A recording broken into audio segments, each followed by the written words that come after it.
Hello, Aquarius, Sun, Moon, Rising, and Venus signs. Kamusta kayo? Sana po'y nasa mabuti kayong kalagayan. Welcome back po sa Star Tarot. Kung bago kayo rito, welcome din kayo. Thank you sa inyong support. I truly appreciate it. God bless you all. Tingnan natin ang mga mensahe ni Aquarius. Ang na mensahe po ninyo ay Six of Earth. And so, there is gift of money, time or effort, no, na paparating sa inyo rito, which is really good. Merong magandang biyayang paparating sa inyo. So, there are also new career opportunities that may come your way. Maaari din ang iba sa inyo rito, baka na-approve na yung loan ninyo, or baka nakuha nyo na yung perang inuutang ninyo kung kanino man or sa kung saan man, no? So, maaari din na meron dito magre-reach out sa iyo para bigyan kayo na regalo na pera, no, in the form of money. And I would be able, no, that money that you will be able to receive sa ngayon could pay off your debts, no, or baka matugunan din ninyo, no, ang iba pang financial obligations ninyo. We have six of air. So, may dalawa na tayong six. That becomes number 66. So, I suggest pakitignan po ninyo ang ibig sabihin, no?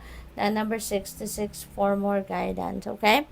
Yung number 66, yung six of air na to, this is a victory energy, no? This is travel energy din. Kasi, victory ito because this is the end of a difficult situation. Ibig sabihin nito, na makakalagpas ka na, no? Malalampasan mo na yung mahirap na sitwasyon na pinagdadaanan ninyo. Meron na kayong way out from this difficult situation at iiwanan nyo na to. Kaya nga magkakaroon din kayo ng travel, no? Kasi maybe you are going to physically remove yourself from this situation kasi hindi na to tama, no? Hindi na to healthy para sa iyo. Hindi nyo to deserve, no? Kung ano man ang hirap na pinagdadaanan ninyo rito, Aquarius. What else? We have Ace of Fire. And so sa Ace of Fire, this is new beginning, okay? Because this is an ace, so this is a new beginning energy. There is an exciting new opportunity dito na paparating sa buhay ninyo. There is career advancement, no? Para sa inyo, maaaring yung opportunity na to is related sa inyong karera, link sa inyong trabaho, yung ganon. And this is going to change the course of your life. Mababago rito yung takbo ng buhay ninyo. Okay? Kaya napakaganda and exciting. We have Ace of Air. Wow. Wow.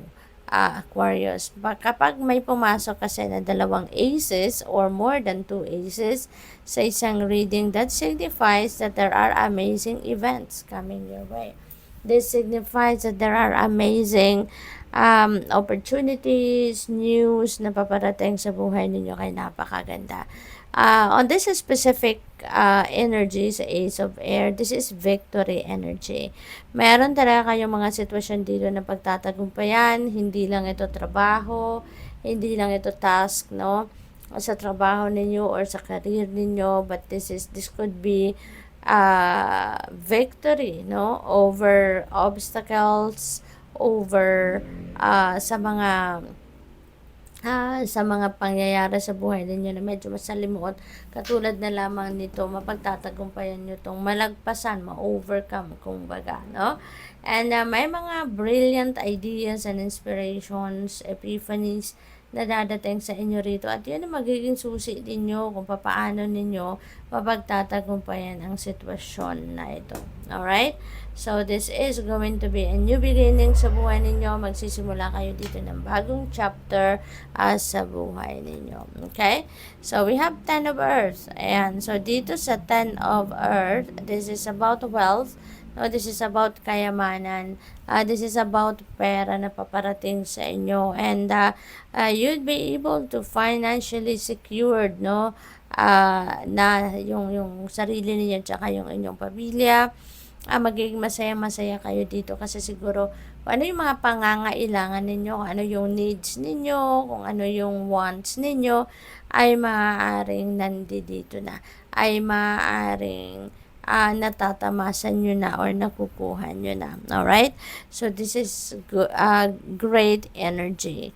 What else? We have 10. Wow. So, ang daming synchronicity, Meron tayong dalawang sixes, meron tayong dalawang ace. By the way, that becomes number 1, number 11. Kasi isang ace is number 1.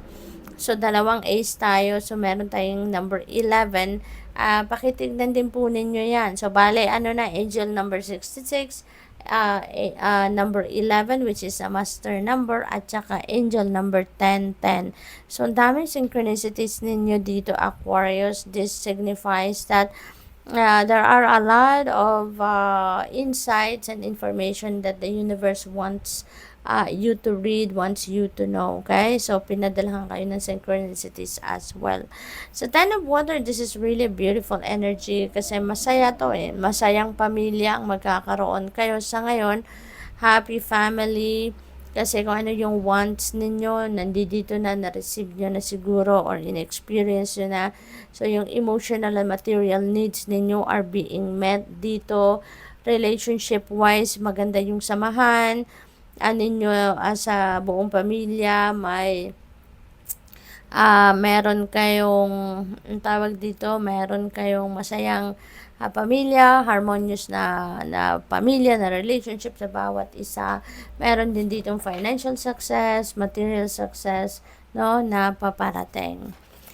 We have 5 of air. Ayan, ito lang yung medyo na iba, Meron tayong 5 of air. So, this is internal conflict, Maaaring meron kayong mga desisyon na kailangan gawin dito and maybe naguguluhan kayo. Siguro yung laman ng isip ninyo at sinasabi ng puso ninyo ay magkaiba. Baka hindi nag-agree sa bawat isa. So, kailangan pag-isipan mabuti and tune into your intuition so that you will be guided what would be the right decision. So, good luck. Thank you for watching. Love and light. Namaste.